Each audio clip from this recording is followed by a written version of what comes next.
Hi, this is Chris from Petrol Parts, and today we have a 2014 Ford Focus Trend hatch, stock reference number 5031. This shape runs from the 5th month 2011 through to the 8th month 2015. It has a 2-litre 4-cylinder petrol engine backed by an automatic front-wheel drive transmission. 2-litre 4-cylinder petrol engine. We have a radiator grille, right-hand halogen headlight, right-hand fog light.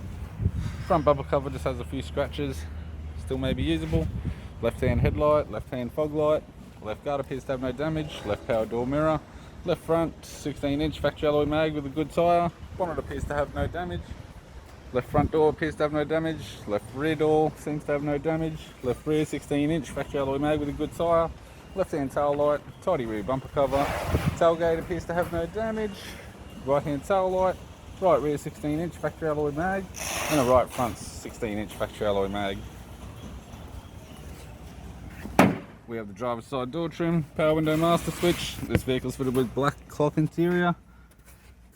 Automatic console, automatic gear shifter, climate control, heating controls, single stack CD player, display screen, interior mirror, left hand sun visor, right hand sun visor, instrument cluster, and a tidy 4-spoke vinyl steering wheel with cruise audio and phone buttons. I'm Chris from Total Parts Plus, and I'd like to thank you for watching this video.